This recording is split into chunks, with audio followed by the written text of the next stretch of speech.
berhubungan dengan bagaimana sebuah wacana bekerja dan apa dampaknya dalam kehidupan masyarakat sehari-hari.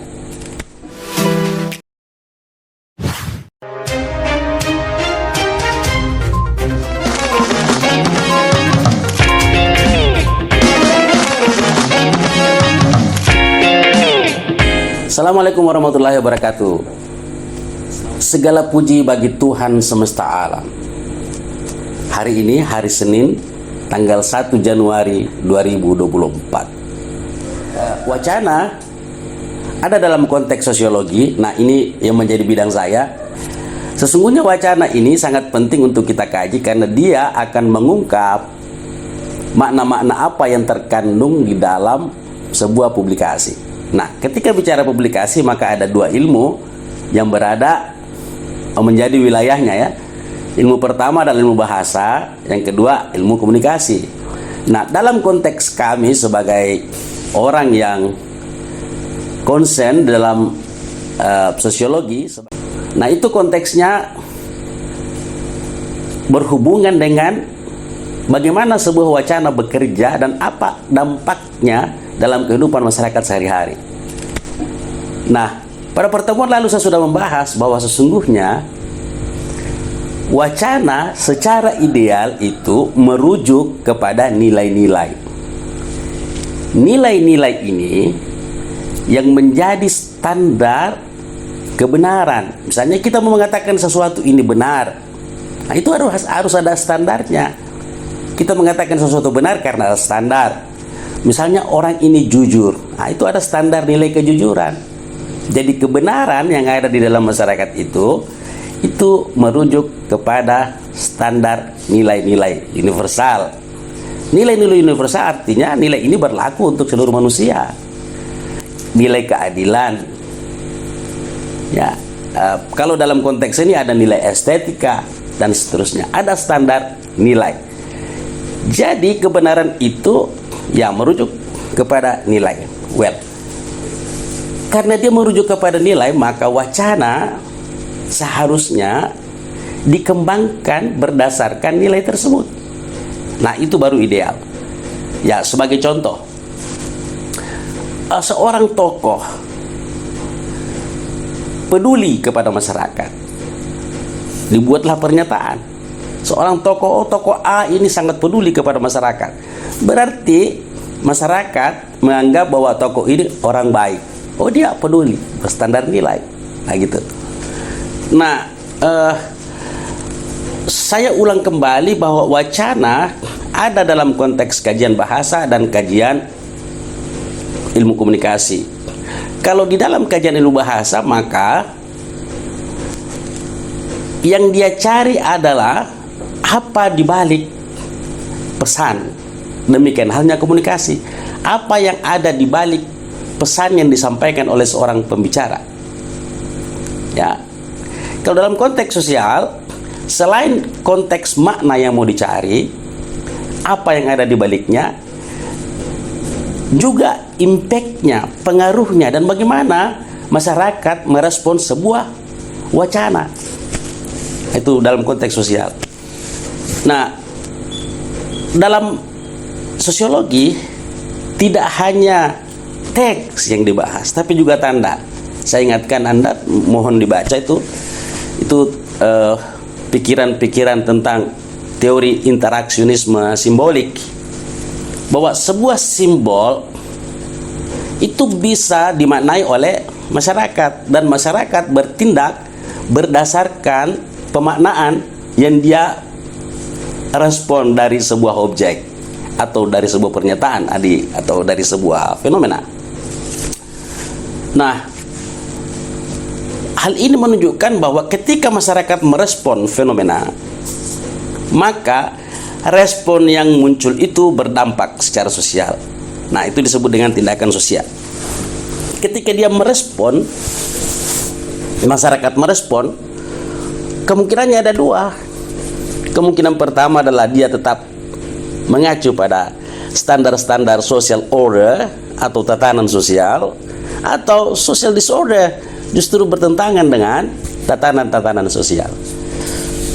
Nah, Teman pembelajar yang saya hormati, wacana ini sangat berbahaya ketika wacana ini diolah oleh orang yang tidak bertanggung jawab. Maksudnya ada orang yang seolah-olah baik gitu, dengan memasang standar baik pada dirinya, atau timnya memasang standar baik. Ini biasa dipakai dalam konteks politik biasanya. Tim-tim sukses biasa pakai gitu.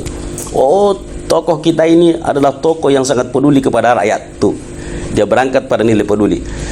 Dibuatkanlah informasi-informasi untuk menguatkan dia, dikuatkan data dan seterusnya. Waspada kawan-kawan, bahwa ketika Anda tidak memahami wacana, maka bisa jadi Anda di-frame. Framing itu maksudnya diarahkan, pikiran Anda diarahkan bahwa orang ini baik. Nah, ingat tadi itu dalam teori interaksionisme simbolik, bahwa manusia itu, masyarakat itu bertindak berdasarkan respon dia terhadap objek, terhadap sesuatu di luar dirinya. Jadi ketika dia difaksa melalui frame ini saya arahkan tadi, pengarahan baik dia melalui media massa atau media sosial dan seterusnya, bahwa orang ini baik, maka baiklah dia.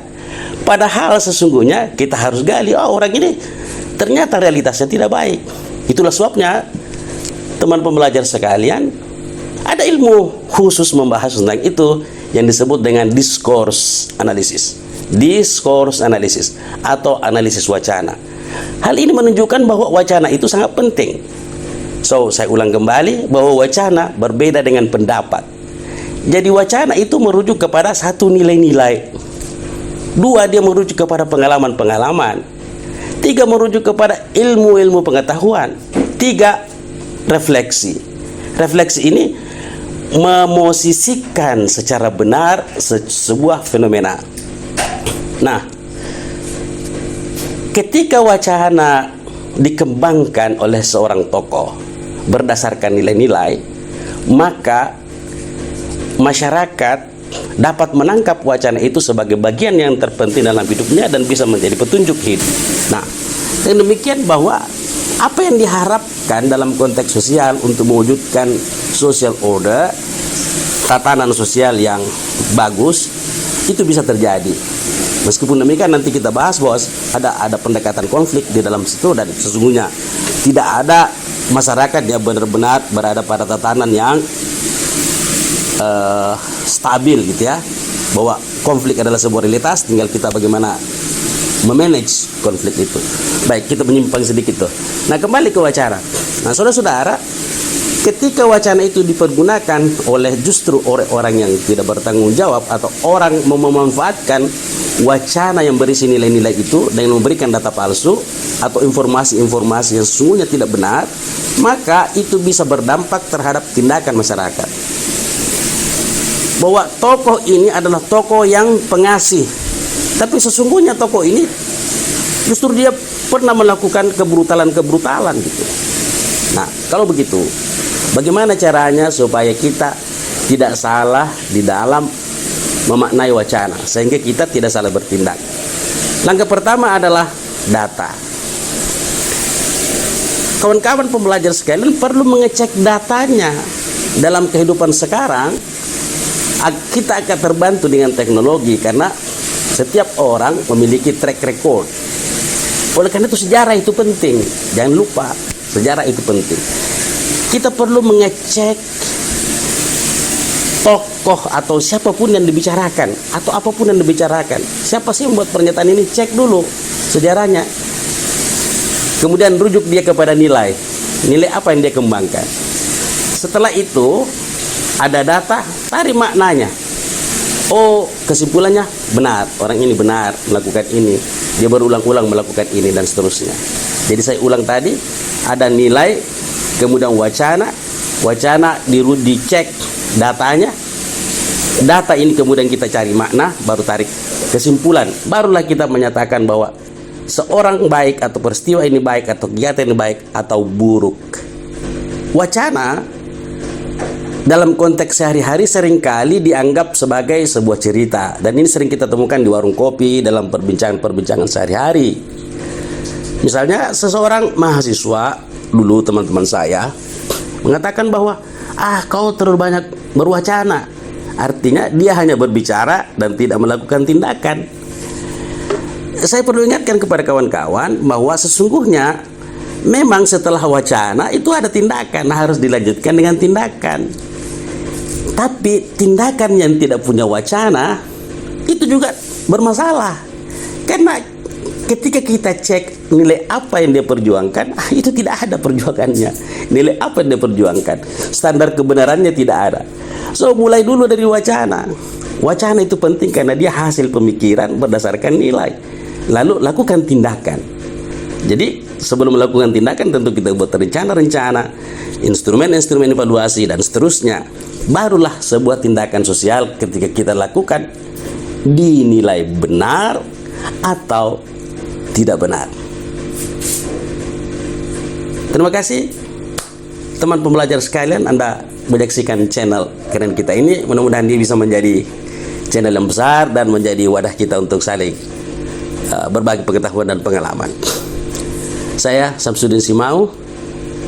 Semoga ada manfaatnya untuk kita semua. Mohon bantuan kawan-kawan sekalian untuk like, share, komen, dan jangan lupa subscribe untuk mendukung channel ini sehingga saya dapat memproduksi dan membagi pengetahuan-pengetahuan kepada kita semua, termasuk kepada diri saya. Assalamualaikum warahmatullahi wabarakatuh. Sampai ketemu.